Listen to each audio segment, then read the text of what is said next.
Oh, look how adorable everyone looks, my mother-in-law gushed, passing around her phone at Sunday dinner. Olivia, you always organize the most wonderful family photos.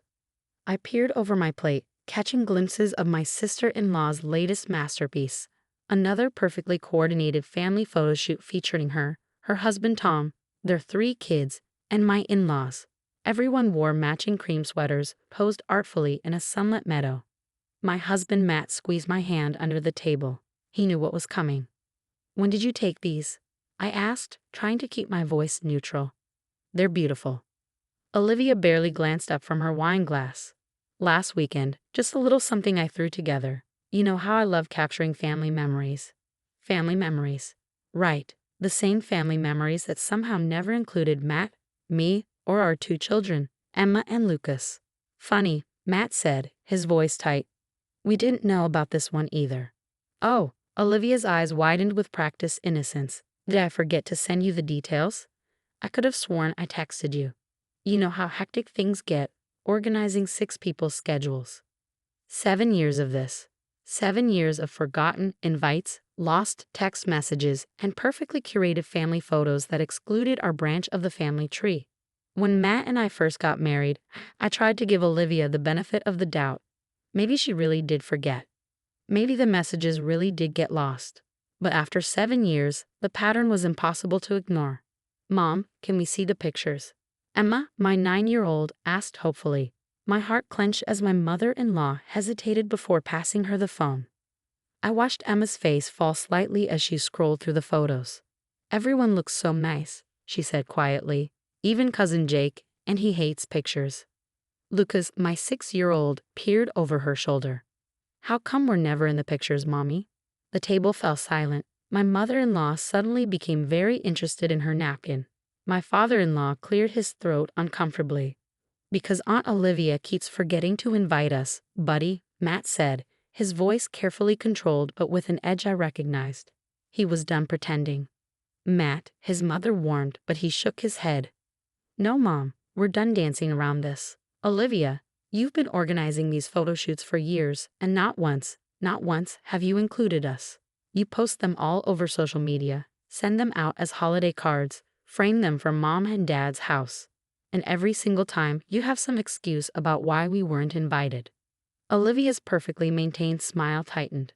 I told you, I've been trying to include you. It's not my fault if you're too busy with work to make time for family activities. Too busy? I couldn't help but laugh. We've never even had the chance to be too busy. You can't turn down an invitation you never received.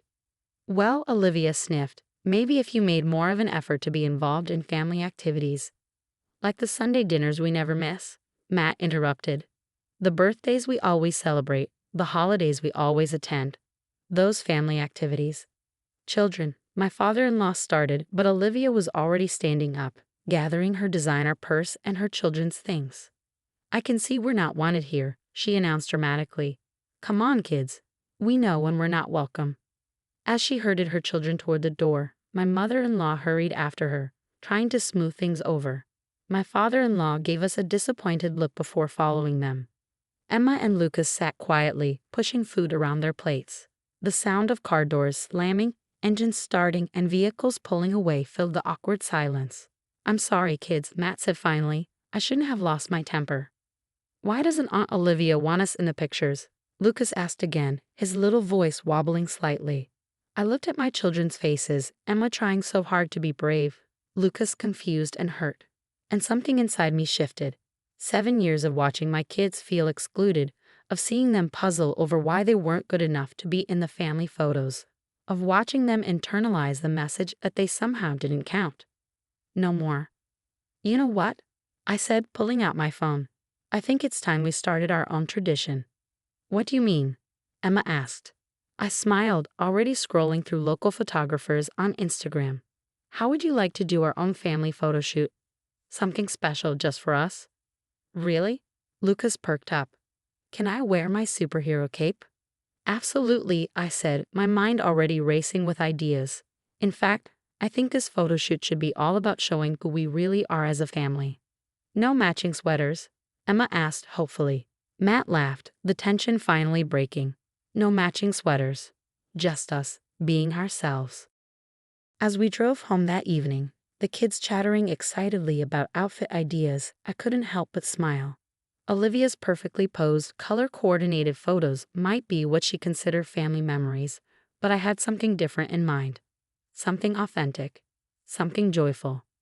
Something that would show our children that they didn't need to fit into someone else's picture-perfect mold to be worthy of celebration. I had no way of knowing then that our response to years of exclusion would not only heal our family's wounds, but would also spark a movement that would touch thousands of lives. But that's getting ahead of the story. First, we had a photo shoot to plan, one that would change everything. And Olivia? She had no idea what was coming. The photographer I found, Sofia Martinez, was everything I hadn't expected. Instead of pushing us toward traditional poses and matching outfits, she asked about our family's interests, our personalities, our genuine moments of joy. "Let's create something real," she said during our planning meeting, "something that captures who you truly are." We decided to do the shoot at our home, starting in the kitchen, where our family spent most of our time. Emma in her science apron conducting experiments with baking soda and vinegar. Lucas wearing his favorite cape, flying through the house with flour-covered hands from our Sunday pizza-making tradition. Matt and I in the middle of it all, laughing, messy, and completely ourselves. "These are amazing," Sofia said, showing us previews on her camera. The joy just radiates from every shot. She followed us through our regular Saturday routine, board games in the living room where we were all fiercely competitive, backyard soccer matches where Lucas insisted on being the referee while wearing his cape, and quiet moments in our reading nook where Emma helped her little brother sound out words. "One more location," I suggested, leading everyone to our garage. Matt raised an eyebrow, but I just smiled. Our garage had become our creation station, as the kids called it. One wall was covered in a massive mural we'd been painting together for months. Each family member had their own section to express themselves. Emma's part was full of planets and stars. Lucas had created a superhero city. Matt added classic cars, and I contributed a garden of wildflowers. "This," Sofia breathed, "this is absolutely perfect." She captured us adding to the mural together, paint on our clothes, faces, and even Lucas's cape. The late afternoon sun streamed through the garage windows, creating a golden glow around our family's artwork. "Mom, can we do one more thing?" Emma asked as we were wrapping up. She whispered her idea in my ear, and I felt tears prick my eyes. "Of course, sweetie." Emma disappeared into the house and returned with the family photo from Olivia's last shoot, the one where we weren't included. She propped it up on a shelf in the garage, then gathered us around our mural. "Can you take a picture of us looking at that photo? But like happy?" she asked Sophia, "because we don't need to be in their pictures to be a family." My heart swelled as Sophia positioned us, all of us looking at Olivia's perfect photo while standing in front of our beautifully chaotic mural, covered in paint, Lucas's cape slightly crooked, Emma's science goggles pushed up on her head, Matt and I with our arms around each other. "This is it," Sophia said softly. "This is the story." When the photos came back a week later, I couldn't stop crying. They weren't just pictures. They were moments of pure authenticity. Every image captured something real. The laughter, the mess, the love, the creativity that made our family unique. "These are incredible," Matt said, his voice thick with emotion. "This is us, really us." The kids were ecstatic, pointing out their favorite shots and already asking when we could do it again. But it was Emma's final photo concept that struck me the most, our paint-covered, joy-filled family looking at Olivia's pristine portrait with genuine smiles. It spoke volumes about acceptance, about choosing joy over bitterness, about creating our own happiness. "I want to share these," I said suddenly, "not just as holiday cards, but on social media too, with a message." Matt looked at me carefully. "Are you sure? You know Olivia will see them." "I'm sure," I replied, not to spite her, but to show other families that they don't need to fit some perfect mold to be worth capturing. We decided to create holiday cards first. Instead of the traditional single photo, we made a collage of our various activities: science experiments, pizza making, mural painting, superhero games. At the bottom, we added a simple message: "From our perfectly imperfect family to yours." Then, with the kids' enthusiastic permission, I shared the photos on social media. I wrote about our experience of being excluded from family photos, but instead of focusing on the hurt, I emphasized how it led us to create something authentically ours. Perfect family photos are beautiful, I wrote, but real family moments are magical. Here's to embracing who we truly are, mess and all. I posted it late one evening after the kids were in bed. Matt and I sat together on the couch, both nervous and excited about sharing our story. Neither of us could have predicted what would happen next. By morning, the post had thousands of likes and shares. Comments poured in from families sharing similar experiences of feeling like they didn't fit the perfect family mold. Parents posted their own real family moments, kids mid-tantrum, pets photobombing portraits, meals gone hilariously wrong. "You've started something," Matt said, scrolling through the responses. "Something important." Sophia called mid-morning. "Your photos have gone viral in the photography community," she said excitedly. "Everyone's talking about authentic family photography. I've already had calls from families wanting similar sessions." As the day continued, our story spread further. Parenting websites picked it up. News outlets reached out for interviews, but the most meaningful responses came from families like ours. Families who felt seen and validated by our decision to embrace our reality. And Olivia? Well, that's where things got interesting. The annual family Christmas gathering was 3 weeks after our photos went viral. We hadn't heard directly from Olivia, but through my mother-in-law, I knew she'd seen everything. Our photos had even been featured on a national morning show, in a segment about the importance of authentic family representation. Walking into my in-laws' house that Christmas Eve, I held Matt's hand tightly. Emma and Lucas bounded ahead, excited to show their cousins the superhero cape and science kit they brought along. No more hiding who they were. The atmosphere shifted noticeably when we entered. Olivia was already there, standing by the Christmas tree, her children hovering uncertainly nearby. The usual perfectly coordinated family outfits were missing. Instead, her kids were wearing what looked like clothes they'd chosen themselves. "Aunt Olivia." Lucas ran up to her, cape flying behind him. "Look what I brought for Jake." He pulled out a matching cape from his backpack, holding it up to his cousin. The old Olivia would have sniffed disapprovingly, but something had changed. She knelt down to Lucas's level, examining the cape with genuine interest. "That's very thoughtful of you, Lucas," she said softly. "Jake's been talking about your superhero games ever since he saw the photos." My mother-in-law appeared from the kitchen, wiping her hands on her apron. "Oh good, everyone's here. Olivia has something she'd like to say." The room fell quiet. Olivia stood up, smoothing her skirt, a nervous gesture I'd never seen from her before. She started, then paused, looking at her own children.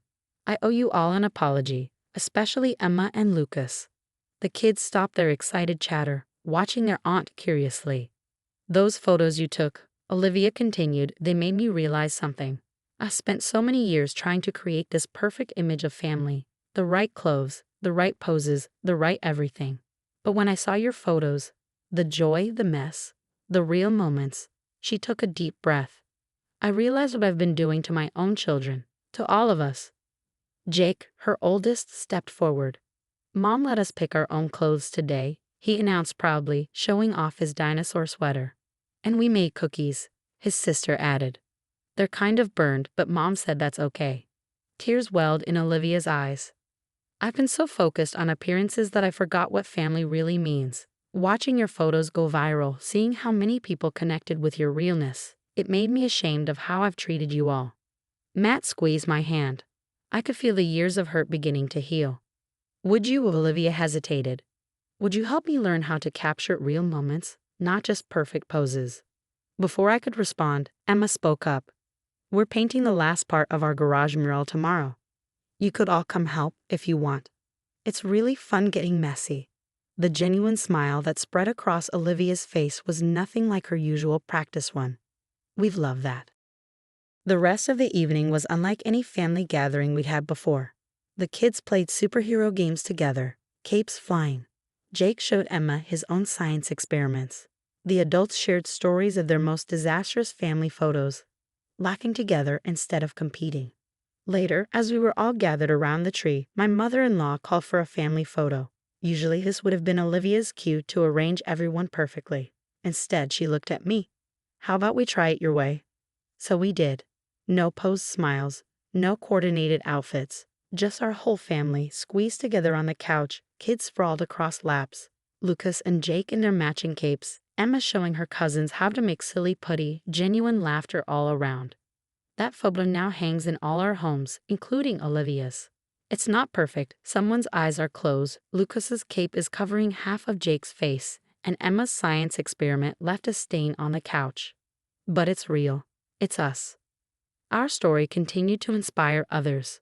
Sophia's authentic family photography sessions became so popular, she had to start a waiting list.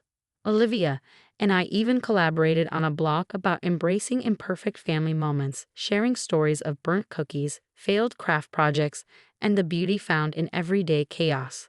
But the real victory wasn't in the viral posts or the morning show features. It was in the small moments, watching our children play together without fear of judgment, seeing Olivia relax and laugh genuinely, building new traditions that celebrated who we really were. Sometimes the best revenge isn't about getting even. Sometimes it's about showing others a better way forward. Our perfectly imperfect family photos didn't just change our family's dynamic, they helped us all remember what really matters.